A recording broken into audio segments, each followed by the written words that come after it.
We're here in Aries' house. Figaro. Do you hear it? Do you hear it? The echo? Figaro. Yeah. Figaro, Figaro, Figaro. That's what happens when you got tall ceilings, baby. Because you got a nice crib that will belong to your fucking wife if you ain't careful. I noticed that you had a really nice house. Yes. You have a nice car. Yes. Someone got all the furniture. Nah, she ain't get shit. She took what was hers. I just, have dude in me.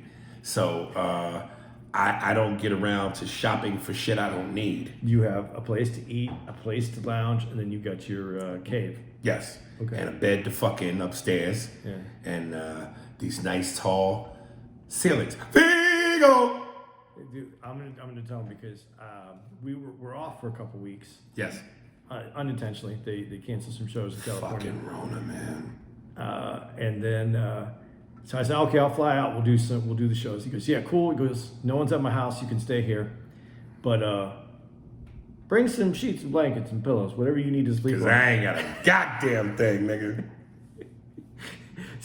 So on laundry day, the bed's just butt ass. There's not a secondary set of sheets for you. Actually, I do, but they're still in the packaging that I bought from Macy's. But enough about me and my magnificent. Nah, it's okay. It's a great place though, man. For yourself, by yourself. This is about 100 times bigger than where I live.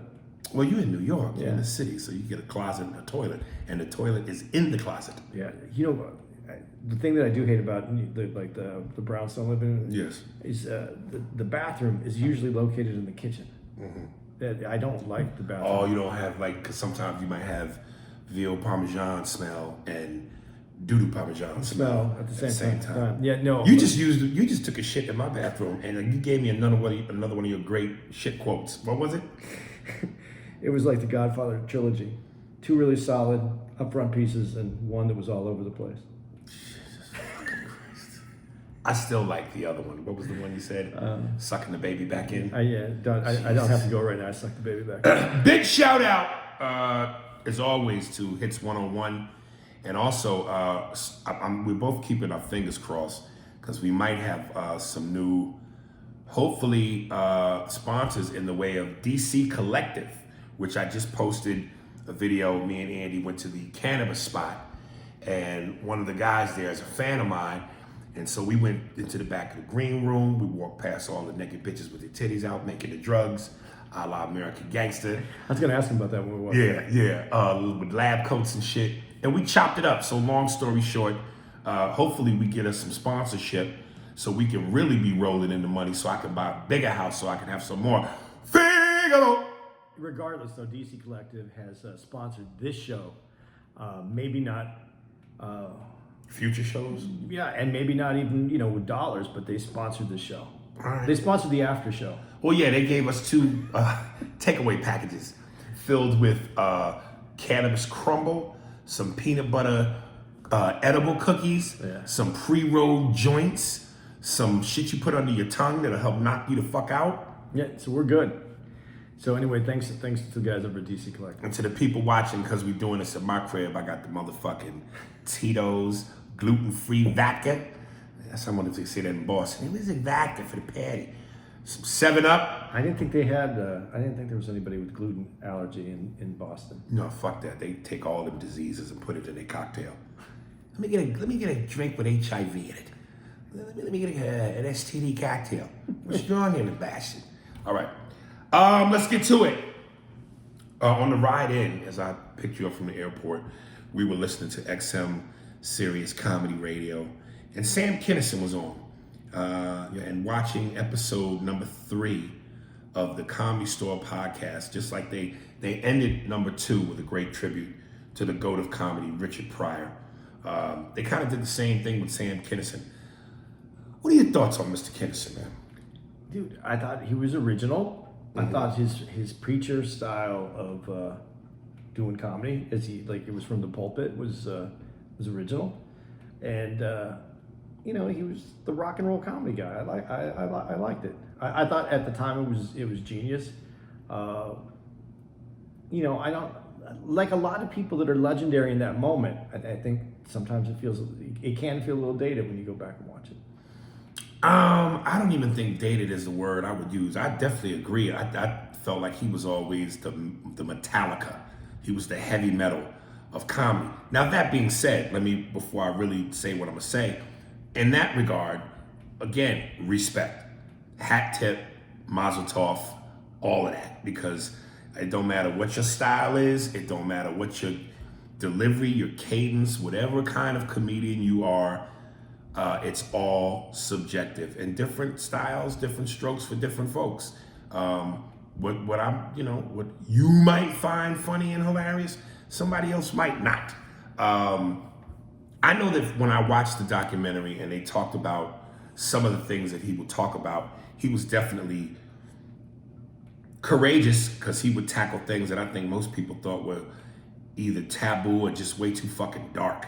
And I'm always a fan of things I know I can't do or things I envy because I wish I could do. I don't just want to be dark just to be dark, but I like the idea of being able to explore any and everything, i.e. religion, i.e. some of the things he talked about. And I that's a crazy ledge to walk on. And again, I wouldn't say he felt dated, but wasn't my cup of tea. But you quite a few times will bring up whether a comedy that is traditionally considered, like you would consider some white comics could only do certain rooms, and they couldn't their audience, but they couldn't do a black room. Like would you consider an urban room? Or they'd have a tough time. I think Kinison could have done. No. Yeah. Based on what? Just his style. He did that shit. That wasn't all that he did, though. Okay, that's so what he was. So when he wasn't doing, which you tell me, is that gimmicky? Is that a gimmick? If someone did it now, but he did that. You know, the only two people that I knew that used to scream at you was him and Bobcat.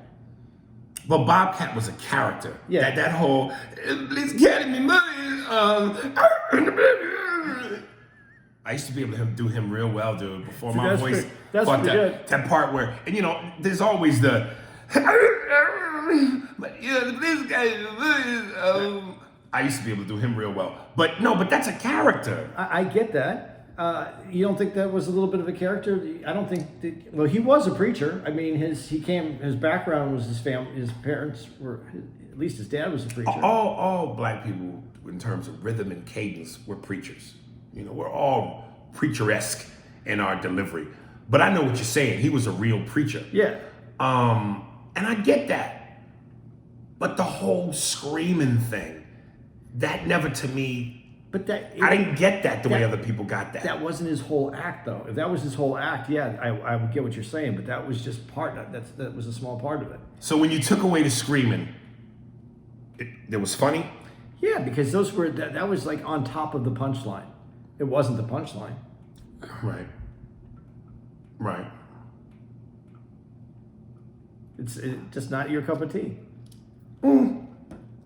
I just, like we were listening to a joke he was telling about rap, and he had started the joke by saying rap was the #1 form of music, and I don't know what the date was when he did that bit, but it was then and still has been for a long time, and like everybody else that were a critic of rap, they all said it was a flash in the pan, it would come and go, and it didn't. It's been one of the most dominant forms of music for over decades. Plus, it also felt like his disdain for it was what most white people's disdain for it was, which was, they just didn't. It wasn't their world. They didn't come from that universe, so they just didn't get it. But at that early stages of rap, there was a lot of black people who didn't get it, who didn't like it. I don't know. Some of them Oxford niggas that, was disassociated from the hood. But I don't want to make this about rap. I'm just saying the point is that when he was making the joke, and when you look at the style of comedian he was, which was a rock star, heavy metal-ish type of comic. He played guitar on stage. I would expect him to have that stance. But once I can separate whatever his personal issues with it was, I'm always looking for the funny. At the end of the day, the screams, the gimmicks, the if you're Carrot Top with props, whatever. I'm always worried about the funny. The pit of the fruit. That joke didn't get funny to you? Not really. It was funny. Okay. Yeah. That's the subjective part. Yeah. I thought that was funny in the joke, especially for understanding what might be his perspective or his character's perspective. Right. Okay. What did you think about the tribute at the end? Now there's a couple tributes. I don't need a bunch of tributes. I just want the story. But you don't think he was one of the guys deserving of such? I mean, look, for me, I could go obviously Richard Pryor because everybody hails him as the GOAT. But I also go, is the tribute more about the material and your body of work and how great you were as a comic, or they're celebrating your life because of a tragic death? Partially, I think the tragic death, because I think when they do those tributes, it's not just where you were in it's what effect you had on the Comedy Store. And Sam Kinison, that's the Kinison time. Right. And so that makes sense if you go the Kinison time. But, Dice isn't up there and hailed up there. And there was a time when Dice was, the Comedy Store. Well, there was a time when Dice was everything. Everything. But I mean, he was the Comedy Store. There's definitely a time period that's the Dice period. Before I dive into Dice, because he's definitely in my notes, one of the things I have to say, and I think that, are all comics or anybody of whatever kind of form of entertainment you do, you always want the respect of your peers. You want the people to love you, obviously, because they're the ones that ultimately end up paying your bills. And you want the love from the people, but, if you can have it both ways, you kind of want the respect and the love of your peers too. And he seemed to be one of those guys that was universally liked. And unanimously liked. This is who, Dice? No, it was Kinison. Okay. By his peers. Yeah. Like, they loved him.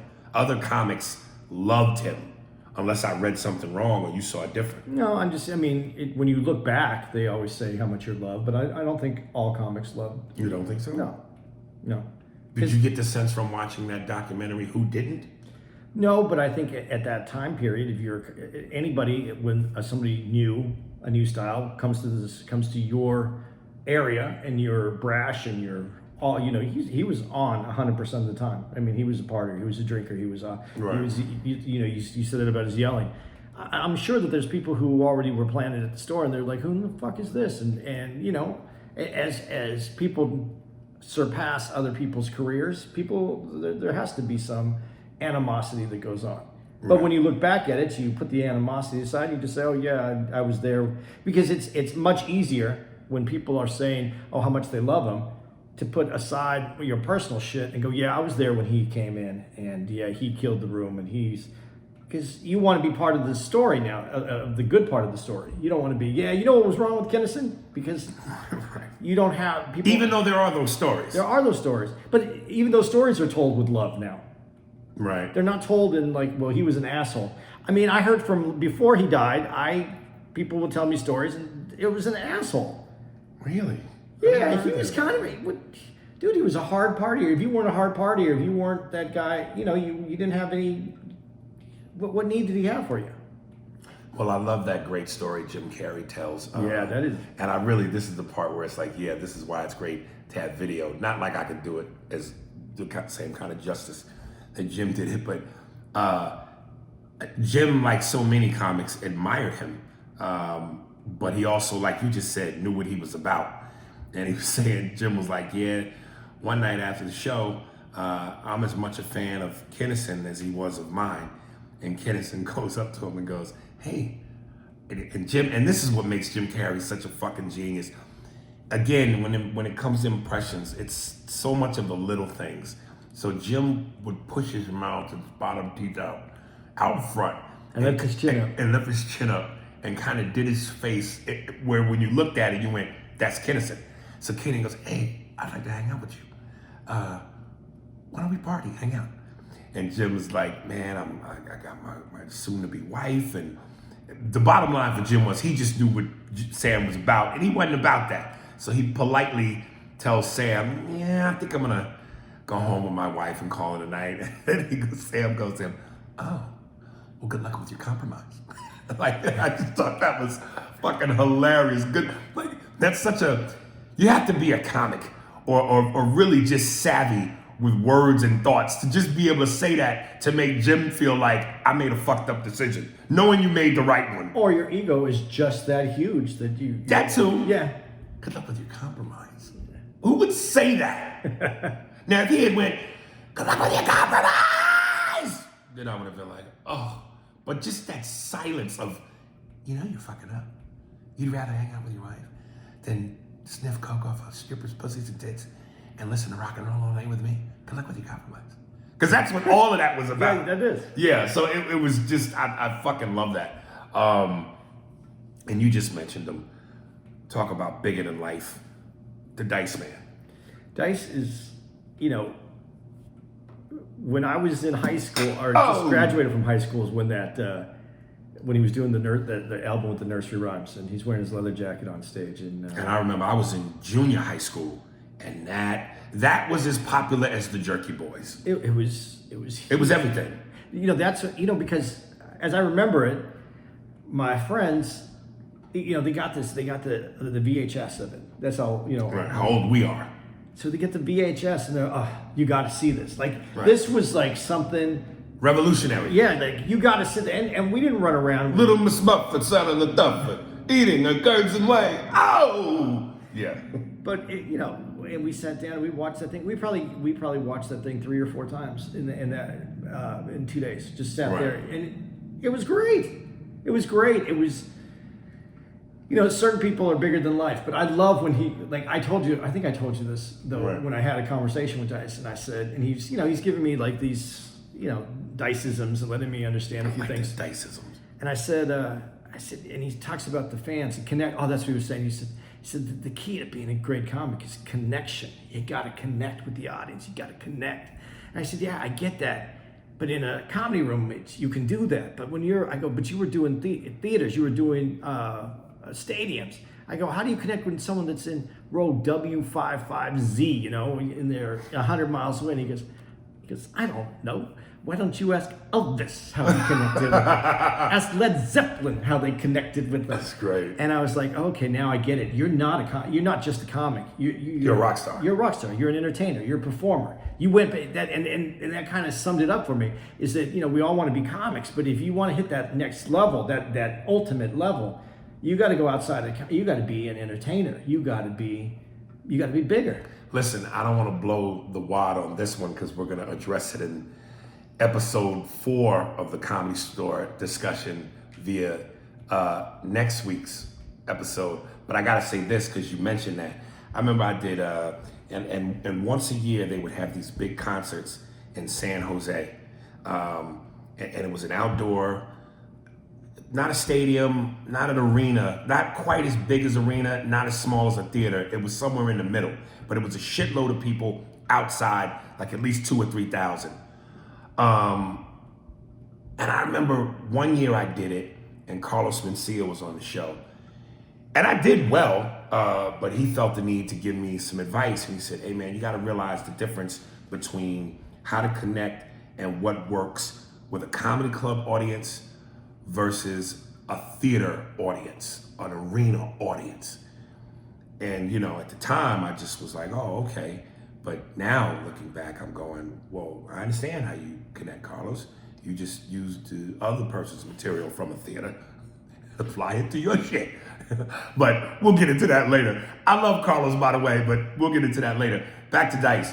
And listen, man, let me say, I was a Dice, this is how much I was a Dice fan. My first Def Comedy Jam when I was 16 years old. I did Dice. I did my Dice impression. You had your fingers out, right, on your gloves? No. It was whole black leather gloves, like Eddie Murphy and Raw. So I did my Dice impression. And here's what I want to ask you. And again, people, you got to understand something. I'm not just a comedian. I'm a fan of comedy. I'm a fan of the art. So we're allowed to have what's called opinions. Because again, I get labeled or want to get labeled for being bitter and angry because I have an opinion. You know, if I was just, you know, I'm last time I checked, I'm not a robot. You know, I'm allowed to have feelings and thoughts and opinions on shit. And just because my opinions don't always flow in the same stream as the river, and I flow against the current or tide, I'm allowed to do that from time to time. Your opinions are salmon? Yes. Okay. Yes, and I get eaten by a lot of bears, nigga. I remember I was listening to Opie and Anthony one time. That had so many meanings to it, man. Did it really? Yeah. Did I miss it? Yeah, you did. What you trying to say? I'm like fish, nigga? No, go on. Give me one of the meanings. What's one of the meanings? Bears are like big burly guys, and then you were talking about swimming upstream and bears eating you. I'm the bear. No, like the Hollywood. Hollywood's the bear. Yeah, there's a lot of big. Oh. Well, bears are big and brown, so that's why I thought you was... Yeah. Okay. Anyway. The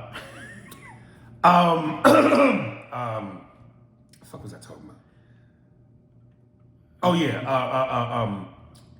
Let's rewind the tape. Yeah. Fuck, dice. Oh, yeah, opinions. So I'm allowed to have these. And I remember I was watching Opie and Anthony, listening to Opie and Anthony does a great dice. I thought I did dice. Anthony's dice is fucking scary. They were talking about dice, and one of the things they pointed out was back then, because no one had seen that. No one had seen a guy who had an Elvis-like persona purposely designed that way on stage. He was part John Travolta. He was part Elvis. He was just that cool, and you know, he even says Dice. He said he's Jewish, but everybody felt like he was Italian. He had that Guinea shit down, you know. Well, he talks about growing up in Brooklyn, like it's such a stretch to have that kind of Italian influence in you when you grow up in an Italian area. Right. Yeah. So that was still who he was. It wasn't necessarily who he was, but it was definitely influenced him as a person. But even Dice admitted Dice was a character. Yeah. He created a character. So again, my thing is this, and I've seen Dice perform, and Dice is a funny guy.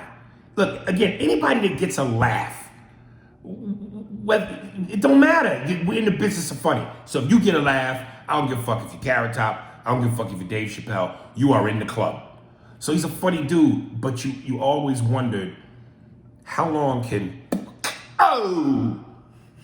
suck my dick, It's a, I don't want to use the word stick, because that sounds cheap. That feels like you're cheapening who he was. You're cheapening his art form.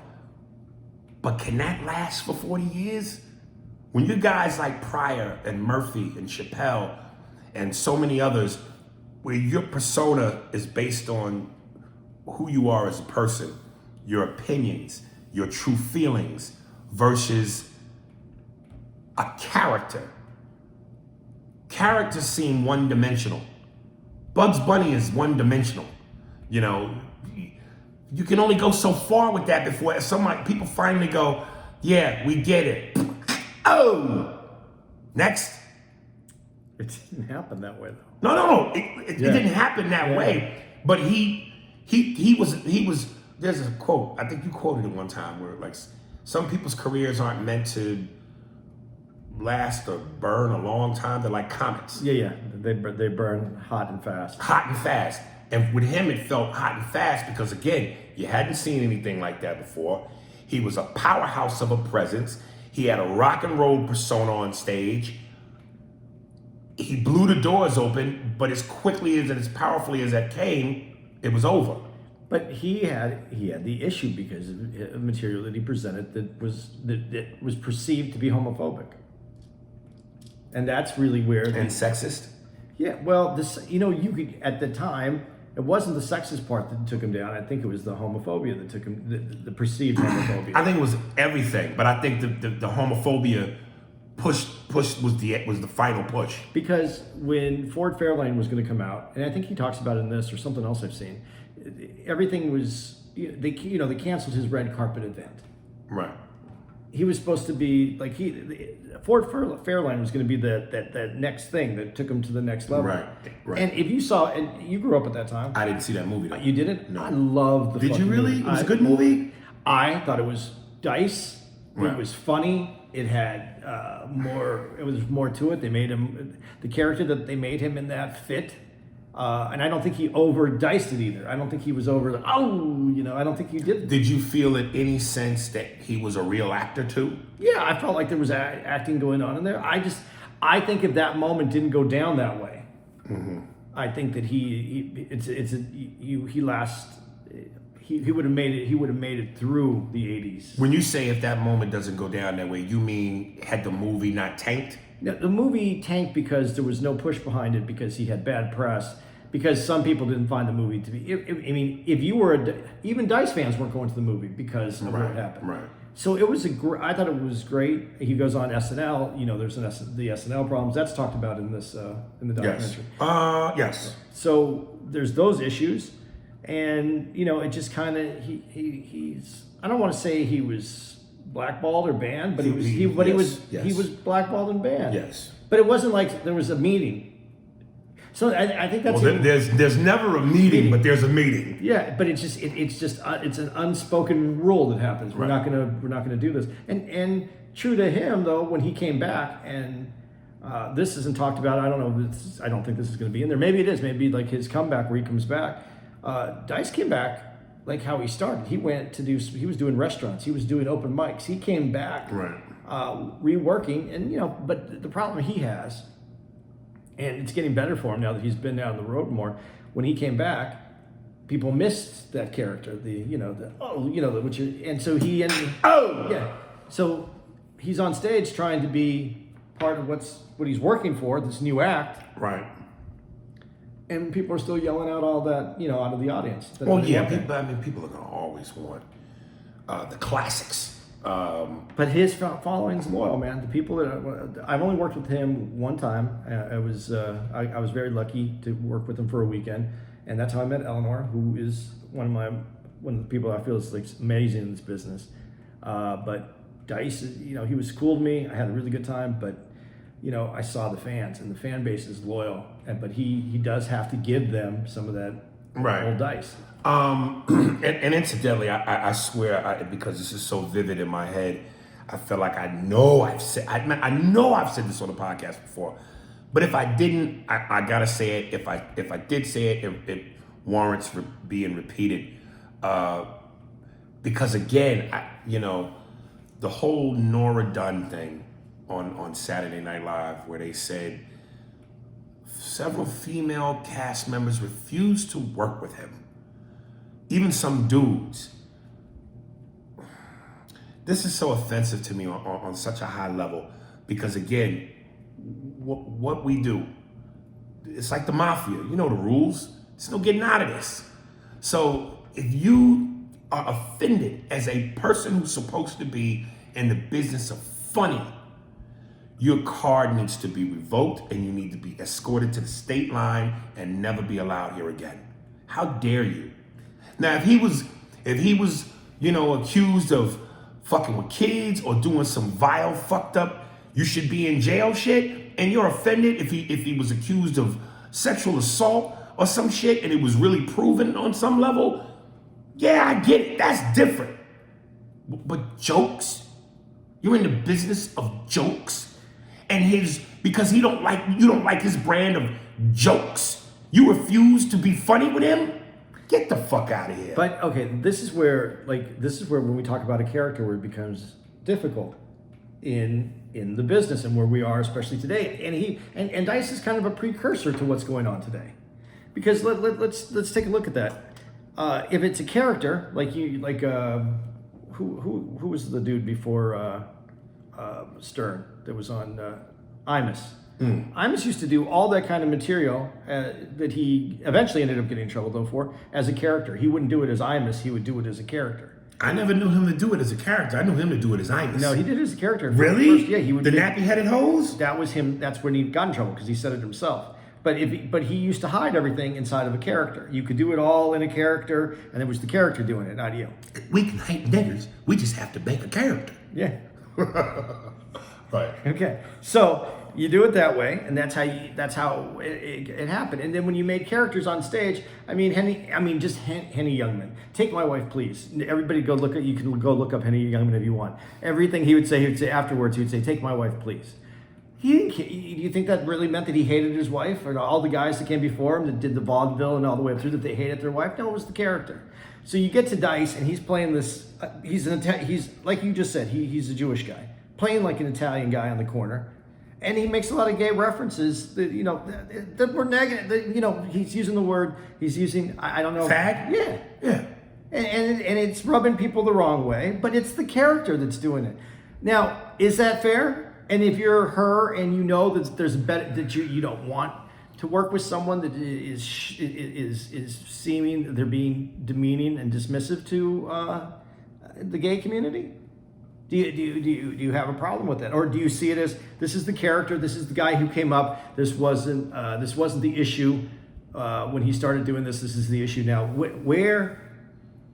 And also, he also had the problem of separating himself from the character. Is that Dice? Is this Andrew Silverstein? Is this Dice? Did he say that, or did other people feel that way? What? That he had a problem separating himself from the character. Other people said that they didn't know where he. Well, then that's their problem if they don't know. Okay. It'd be one thing if we had excerpts or footage of him saying some foul, vile shit as Dice the person. And then you go, oh, it ain't a character. But if that's the depiction of him, well, I think that's you. But when do you stop hiding behind the character and actually let people know who you really are? I don't think you should ever have to defend it. You know what this is. I understand your point. I don't think that to people outside of our group. I don't think I could ever defend someone who is in the business of funny shitting on funny, because you're in the wrong business. You are in the wrong business. But what her point was that he's actually giving credence to the people who were gay bashing and against gays. That's a dangerous slippery slope, because anybody, especially nowadays, can point fingers and find something that you do to go, somebody somewhere is seeing that or hearing that, and they're gonna use that to fucking do wrong. We can't control that. But in where we are today, we've eliminated it. You're not saying, people aren't saying the same words that they used to say on stage. Out of fear of retribution. Right. So it has happened. Dice was actually probably the beginning of it.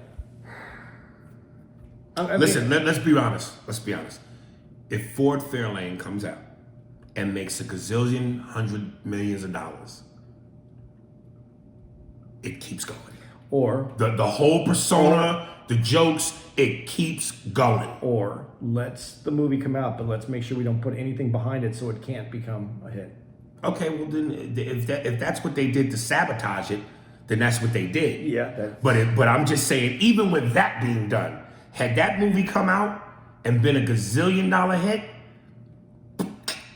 lives on. But I don't think the movie lost money. I don't think they wanted to give it any credit whatsoever. But it didn't make the kind of money that warranted. No, it didn't make the kind of money that someone who's selling out stadiums, his movie should have done better.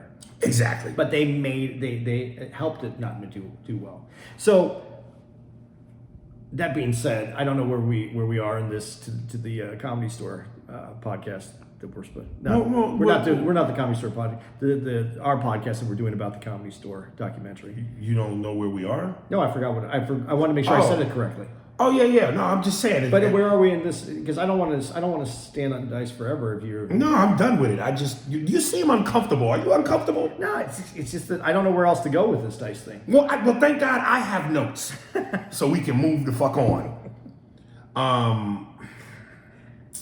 Do you get along with Dice?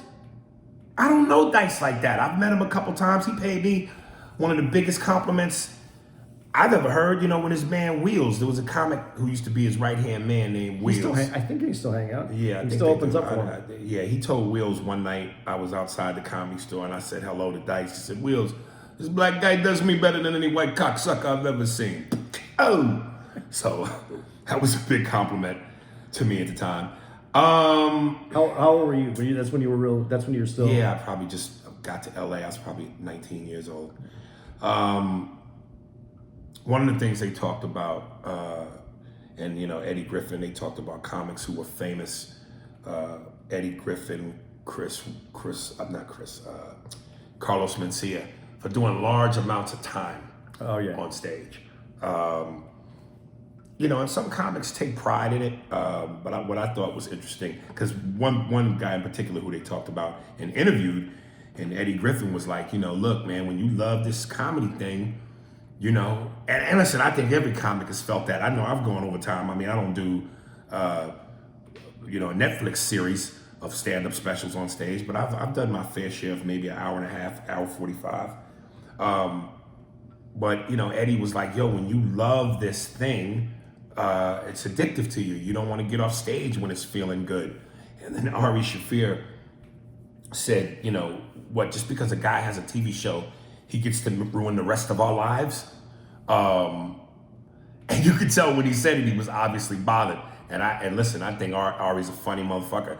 When we saw him at the Denver Comedy Works, he's a funny motherfucker. He just lost me with the Kobe comments. So my love for him is diminished a little bit, but that's a different story for a different day. And then Louis C.K. went on to say, I don't want to watch a comedian crush for 2 hours. That's just gross self-indulgence. But so is masturbation. Yeah. And I'm not trying to shit on him, but if you're going to call that gross indulgence, yeah, but he's one of the kings of the game. Okay, there you go. That's where you were going. I didn't know. I thought you were me. Okay, no, I got you. Yeah. What do you feel about? Listen, and this is a 2-part question because I actually asked you this in the car on the way here. But how I feel about him taking all the time? Taking all the time, but also if you're at that level where you can perform for as long as you want without anybody saying anything, and you can bump motherfuckers, would you do it? And I want you to answer that in 2 different parts. Okay. The first part first. No, I'm going to answer the second part. Okay, cool. Because I already said that to you in the car, and I have that answer, which is I haven't been in this business long enough to have enough animosity to want to bump people. So you don't look at somebody and go, you know what? I don't like this motherfucker. He's supposed to go on now, but I'm gonna bump him and make him wait 3 hours. Yeah, and like I said, we came up different, and I know we talked about this on the podcast before, so I don't want to go into in detail, but you hit and you kept going, and you bypassed a lot of 6, 7, 8 years of doing comedy before you. Mm-hmm. And so that's a lot of hosting and opening up and doing a lot of work that you didn't have to do. Right. But when you do that, and which I have done, and I did it later in life too, I was already older, and I'm sitting behind waiting and getting bumped sometimes and whatever it is. I probably don't want to do that to other people because I'm very aware of it. Right. But Eddie Griffin was different, and Eddie Griffin, he gave a different answer than he gave. I love the answer that he gave on the documentary where he said, "If you love this game, Right. But in the 80s and early 90s, I worked in the clothing business, and I used to go to LA. And when we later towards in my clothing career, we used to go to the Comedy Store every time we went to LA. We'd go to LA like twice a year. And so we'd end up going to the Comedy Store. And every single time I was there, Eddie Griffin was on. He would get on, and then the comics, they sit in that corner in that little backspace. Right. And they were all yelling. They were like, because he would go past the light, And I know I spoke about this on the podcast before, but I'd see that many times. And then I was working in Phoenix, and Eddie Griffin came into the clothing store that I was working in, and I was happy to help him and Chris Reed. And I was taking care of Eddie Griffin because Chris was a bigger star at the time, but Eddie was the dude that I saw, and he was so funny. And I said, man, hey, what's going? And I didn't understand the comedy business at that time. I didn't understand why those people were yelling back. I go, hey, man, you were always getting that light though, and the comics were always yelling at you, because you were going for a long time. And he just started laughing, and he goes, yeah, but there's a producer in the room. I'm producing. I'm there to get seen. I'm not. And that was what he said about it at the time, which love of game, maybe. But like to his early career, when I saw him going and staying on stage and not getting off, and the guys in the back, the comedians are giving him the light, and you can hear him back there talking and utter just hatred for him. That's his thing. If there's a shot, if there's a chance of me getting on a show, I'm staying here until someone tells me I'm not getting the show. Listen, man, everybody's drive is different. Some people are willing to do whatever the fuck it takes to make it. Now, if you're on the receiving end of him bumping you, of him doing a lot of time, I can understand your animosity. But I also have to take a step back and admire his ferociousness, because, hey man, some dude's attitude and outlook is, like he said, if there's a producer, I'm producing. He's going for it. Yeah. He's going for it. And as much as if I'm on the receiving end of the bullshit, I understand you being upset. But I also understand, man, some motherfuckers are hungry. And I can't be mad at that, because I come from that. If I think there's an opportunity, if I think I gotta pull my dick out and get ferocious with it, I'm getting ferocious with it. So I get it. I feel where Ari's coming from, but I more so feel where Eddie's coming from. But I also, this is recent, when Seinfeld was working on his, I think it was his last special. I don't know. Yeah, it was the last special. And he was, he still works out. I mean, he goes to all the shows, all the showcase shows, especially in New York, and he's doing all those showcase shows. And a couple of guys that I know, name brand comedians that work improv, headliners, and one of them told me one day, everybody, I heard a few things, but no one's gonna get mad that Seinfeld's bumping him, just because he's trying to get that worked out. He's moving, and everybody understands they would want to do it too, but Seinfeld, everybody gets moved because it's Seinfeld. So he just goes. Finally, I think he told Seinfeld. He said, I just hope this. As many times as you bump me, man, I hope this special's great. He told him in a way like, it better be great for every time that you. Do you know what Seinfeld's reply was? I think he just laughed. Oh, it will be great. Yeah. Let me tell you something was crazy though. And I've been, especially, and this is when you really feel it, when you would perform at the Improv, and because the Improv is just one narrow, well now they've changed it, but once upon a time ago, it was one narrow hallway that you walked into. You walked past the double doors and you were in the showroom. Yeah. And right before you get to the double doors was the list of the comics. And a lot of the comics would be standing in that hallway waiting to go on. Because when the room was packed and sold out, you really couldn't stand anywhere in the showroom. Because between the wait staff and DJ, could you move? So a lot of times when big comics would come in to bump you, you would know it because you'd be standing right there when the manager goes, hey man, so-and-so is here. Or so-and-so is standing right in front of you and you're hearing you're getting bumped. And my thing is, if you're gonna bump me, get it, fine. I get the politics. You're who you are, I'm not that. But would it hurt so bad for some of them big name comics to look the guy in the eye and go, man, my bad. I got something going on. Please forgive me. Thank you. But these motherfuckers with arrogance go, tell the motherfucker I'm bumping him. And be standing right there with the manager who's telling you, yeah, so-and-so gonna bump you. Won't look you in the eye, won't acknowledge you, go bump you, do 2 hours, and then walk right past you on the exit, not even go, thanks fella, and you hit him with a little, like the guy would rub the little kid on the head and flip him a shiny quarter. Thanks fella. Like, Jesus. I don't know if comics want that confrontation, just to look at you in the eye and go, man, I'm busy, because you're the person that's going to look at you and go, I'm busy. And then depending on what level you are, you could be a headliner, but there's a headliner that's doing, stadiums, doing theaters, and that they're going to definitely make way for that guy to get on the show before you. But you don't think that a piece of the guy who's under the guy who's bumping him would feel a little like, all right, I know I'm getting bumped, but damn, Jerry looked me in the face, he shook my hand, he gave me a, hey fella, that made me feel good that he at least. I think some of those guys do. I think they do tell him because I mean I know for a fact one of the guys, Jerry, was like, but I have another one to get to.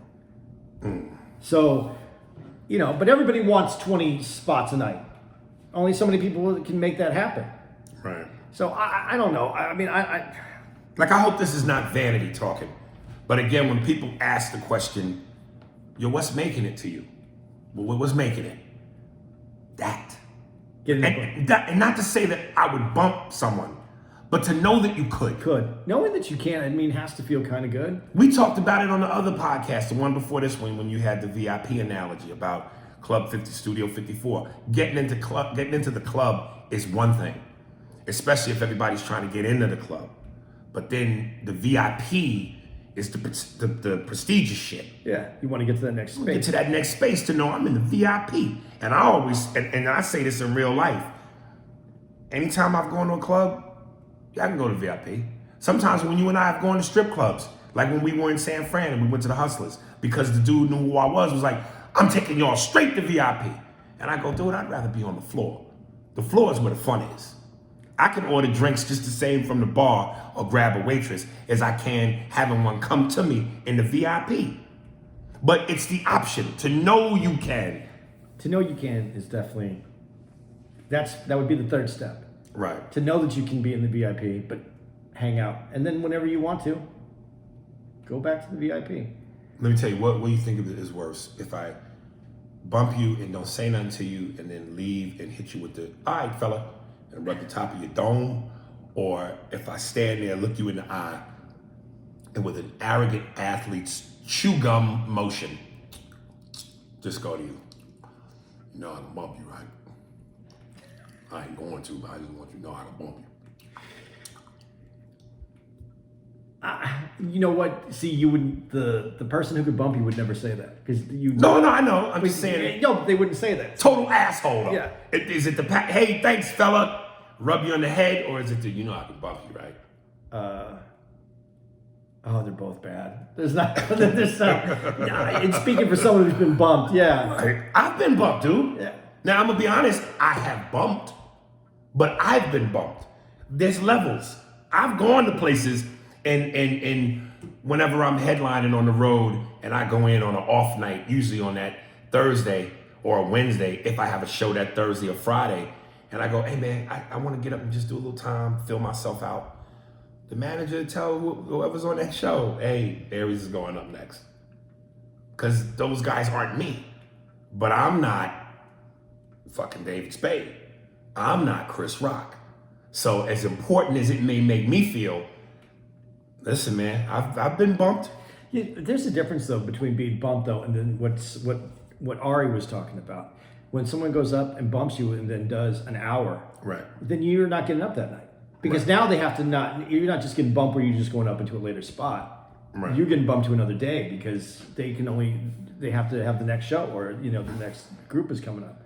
So that's. I don't care if someone needs to go up before me because they have I wouldn't give a shit. You just have such a relaxed, I'll take it as it comes persona. You know what? If they're able to bump me, maybe they earned it. Maybe they put more effort in. Maybe I need to put more effort in so I don't get bumped. Okay, we got 10 minutes left. Last order of business. Bobby Lee. What? Okay. Got to do it, brothers, because he was on the Comedy Store thing. And now let me do this the right way, kind of, sort of. Woosah. I know you've heard conflicting things about Bobby saying he'll have me on his podcast. I gotta say, I know Bobby doesn't like me personally. And I know that because you can look it up on YouTube where he's at the radio station.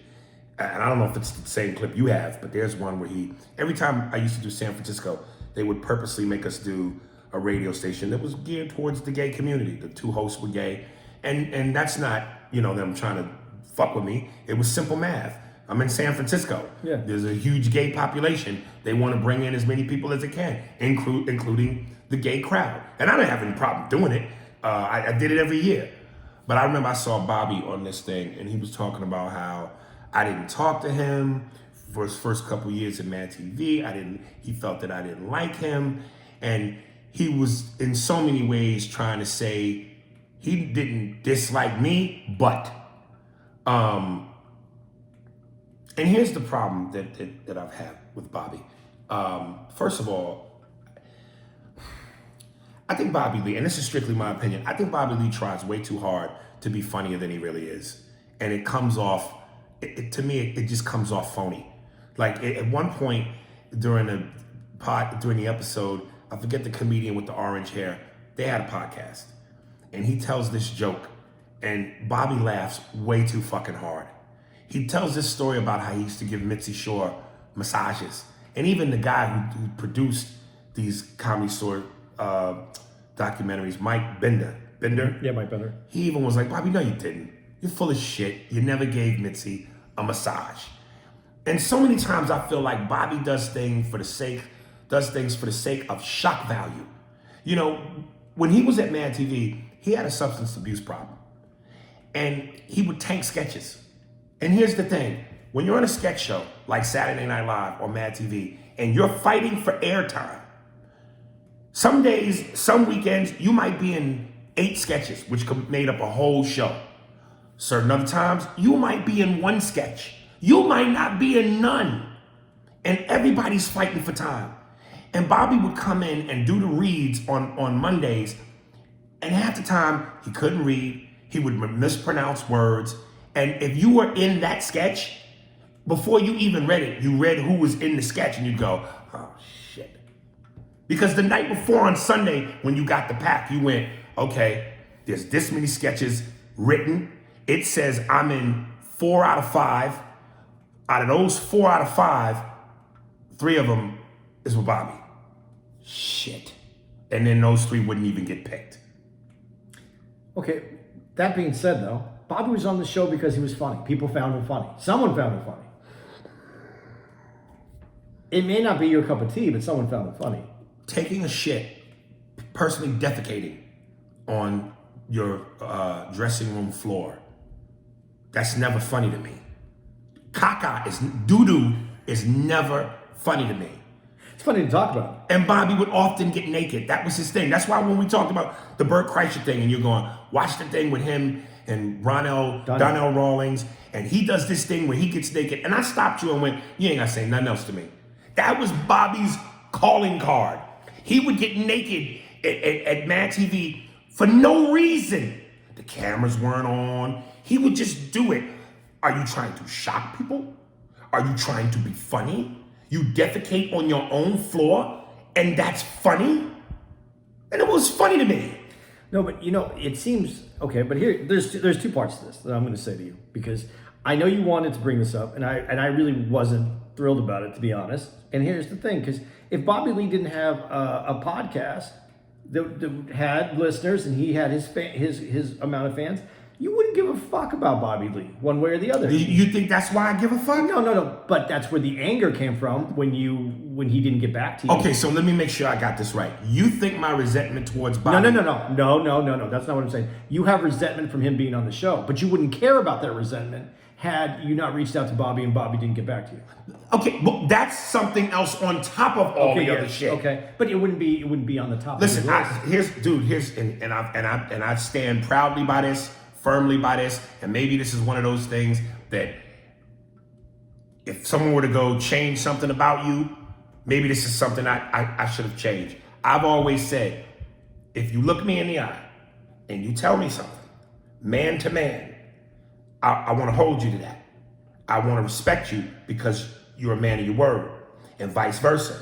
So when we shake hands and we look each other in the fucking corneas, I think if you tell me that's what it is, I believe that's what it is.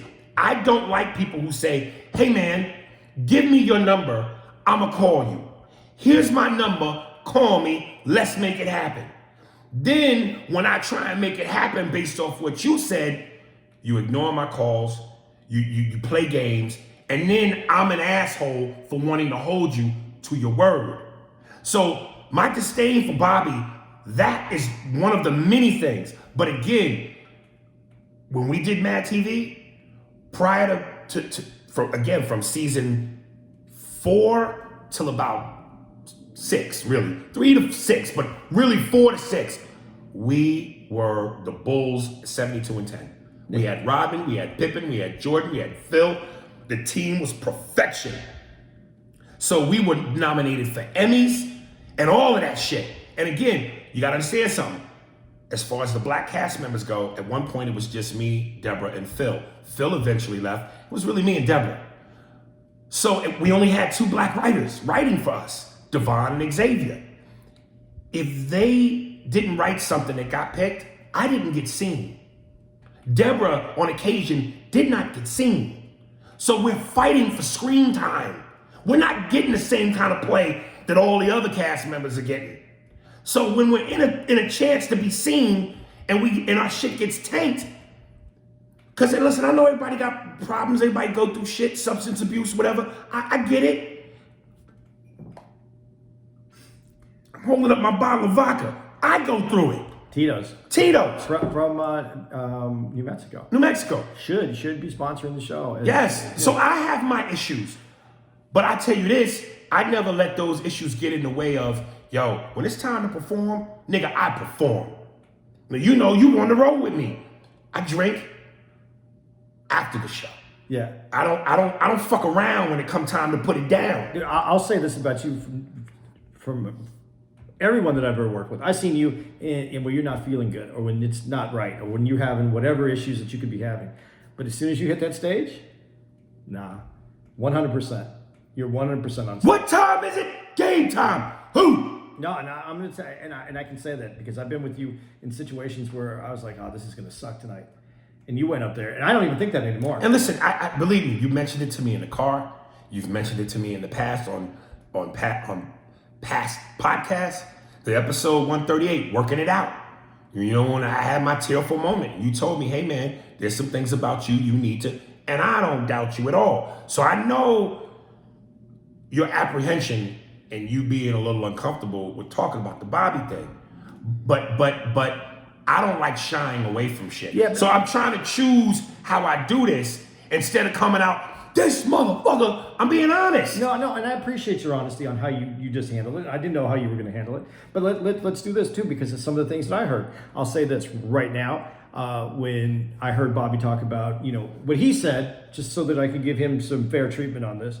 He said that you guys had talked about it, and you guys had kind of worked it out. He felt, you know, better about the conversation that you guys had, and he walked away from it saying, yeah, and you wanted to be on the podcast, and he said good, and we'll get it done. But what you I don't know if you realize this, some people have booking agents for their podcast. They have people who line up the talent. He is, and Bobby is, I'm going to say this without a doubt, I don't know Bobby at all. Really don't know him well. I met him once. Non-confrontational. He can't deal with the conflict.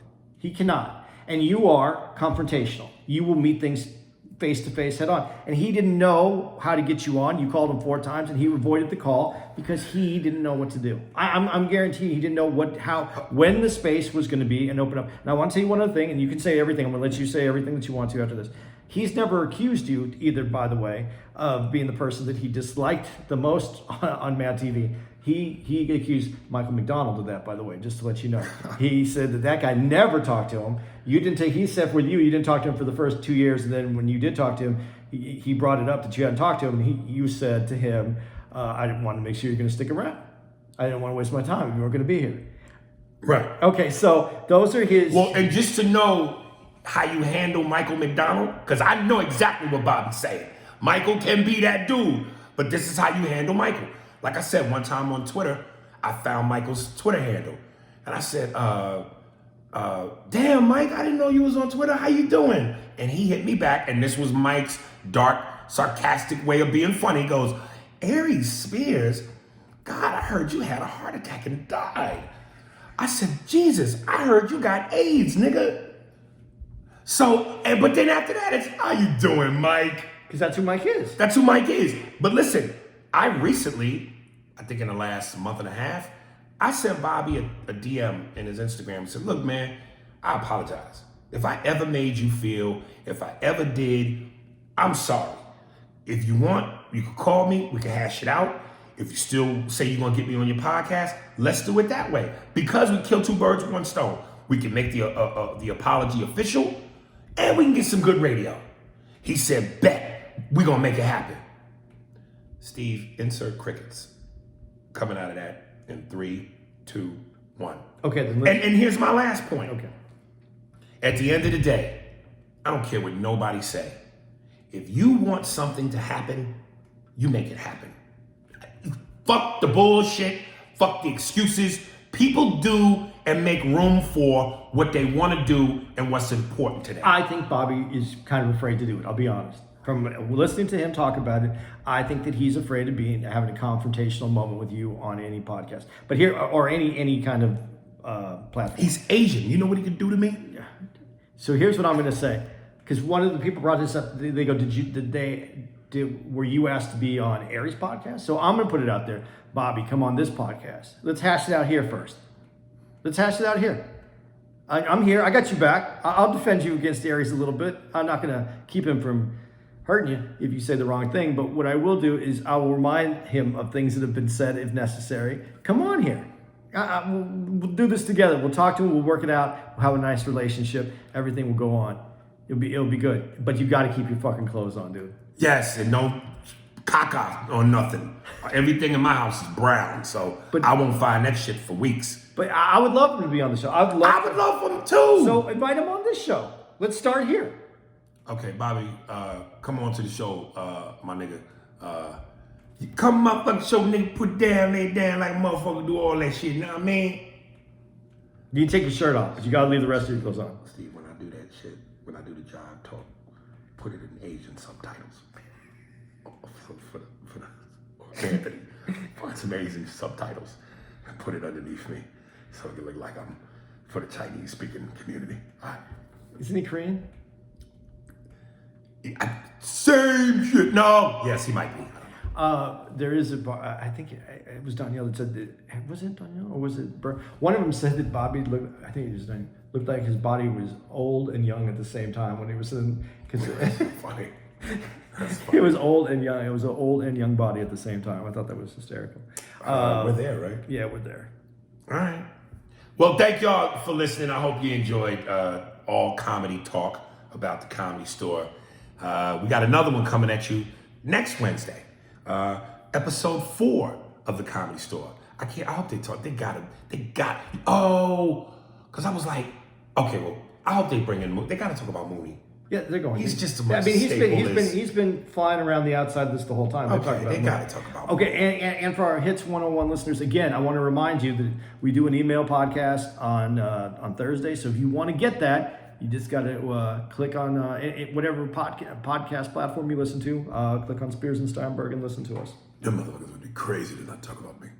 Goddamn Comedy Store. I invented the goddamn Comedy Store. Richard, Yakov, Robin.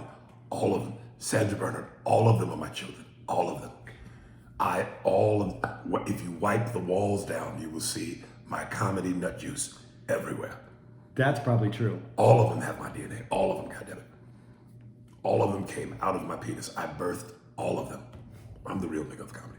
Why do you think that goddamn place is black? From the outside to the inside, it's black, nigga. Okay. Andy and I also have a Spears and Steinberg Patreon, a Spears and Steinberg Twitter, so make sure you go support that. Instagram. Spears and Steinberg Instagram. It's Spearsburg Pod. Spearsburg Pod is the name of the cast. Check all that shit out. There it is, baby. Anything else? That's it. You sure? Yes. All right.